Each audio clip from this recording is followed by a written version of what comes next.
there's a key concept in miniature painting that often goes unrecognized. Some people use it instinctively, and for most people, they never actually put a name to it.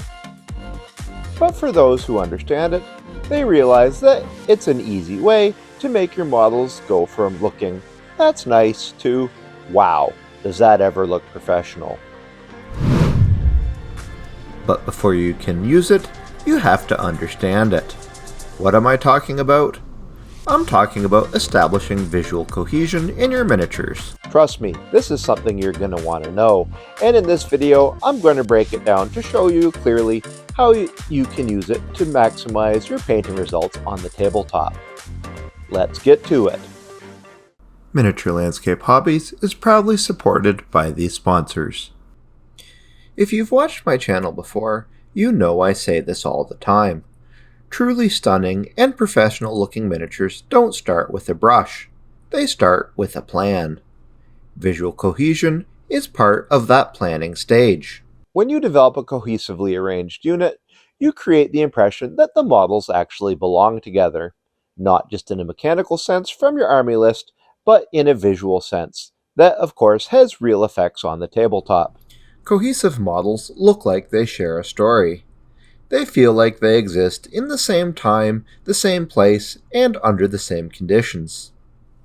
Without cohesion, even a well-painted group of miniatures looks like just a gaggle of random figures.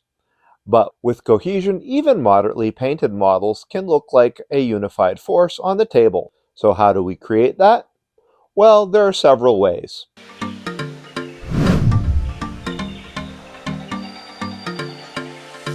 This one should be painfully obvious, but it's still worth talking about. Miniatures in a unit need to belong together in a basic visual sense. They need to evoke the idea that they come from the same place and the same time. Most miniature ranges already help you here. Box sets are designed to look cohesive, but once you start kit bashing, mixing ranges, or pulling from different manufacturers, you can easily break that unity. Let me give you an example. Imagine I show you a group of tanks. They're all painted green, they all have tracks, they all have big guns. At a glance, they seem similar. But then one of them is a T-28, a multi-turreted, riveted 1930s-era Soviet tank, sitting beside modern M1 Abrams main battle tanks. Now, even if the viewer isn't a military historian, something feels wrong. The modern tanks have smooth composite armor, sleek turret shapes, and contemporary proportions. The T-28 has rivets, multiple small turrets, and very different construction lines. It visually screams early 20th century. The Abrams visually scream modern era. They do not belong in the same time frame, and you can see that immediately. That's subject cohesion. Even if your audience can't articulate why something feels off, they'll still feel it. When grouping miniatures together into a unit, look for similar era styles, similar types of equipment, and similar outlines. That way, they look like they belong together. Trust me, these visual cues do a whole bunch of subconscious work on the viewer.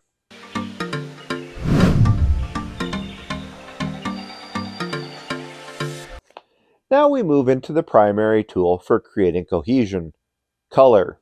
It's the most powerful tool you have in your miniature painting toolbox. You don't need identical uniforms on every model, although that's the most obvious approach.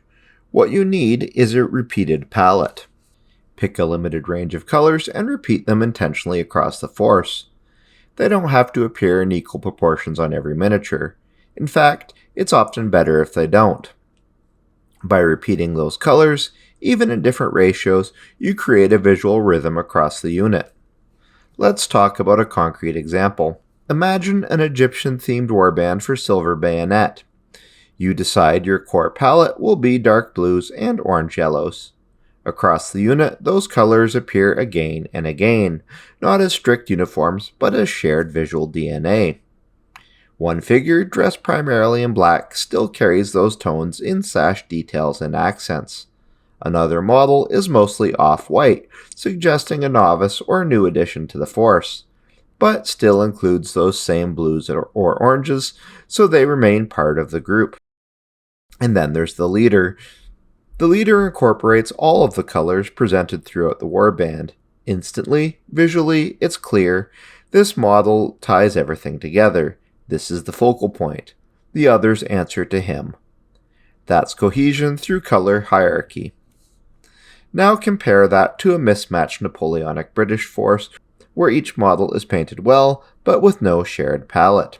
Different reds, different tones, different basing styles, different highlighting approaches. They may be technically all British, but visually they don't feel unified. Color repetition, not uniformity, is the key. And if you understand color temperature and color theory, it's that much more useful, but not absolutely required.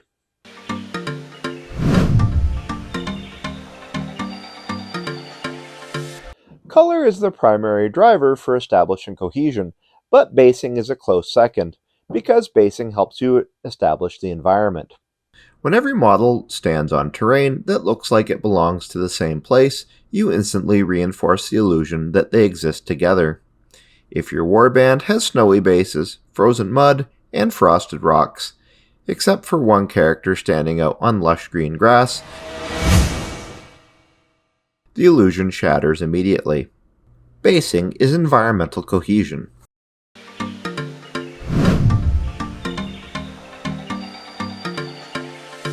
Now let's talk about something that's especially important for models that don't have bases, such as vehicles and large monsters. Weathering is environmental storytelling applied directly to the model. Dust, mud, ice, rust, wear, chipping, and soot. These elements communicate shared experience.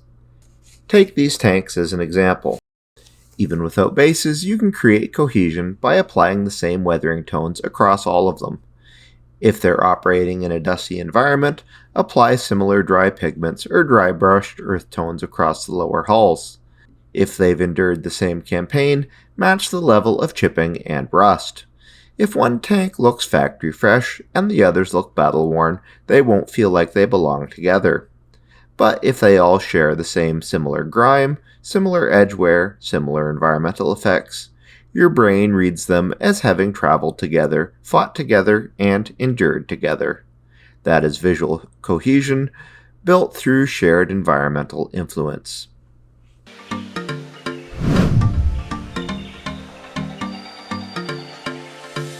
There are, of course, more ways to establish cohesion, such as lighting direction, consistent highlighting, and repeating iconography on your models. But we've covered the main big four: subject, color, basing, and weathering. Here it's all boiled down to one key theory that often goes unrecognized.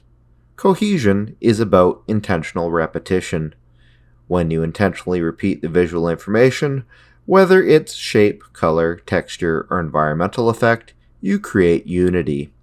When you ignore it, you get visual noise. Once you understand this, you start seeing it everywhere, in professional studio armies, in display pieces, in award-winning competition entries. And here's the best part. This isn't about being a better brush technician. This is about thinking like a visual designer.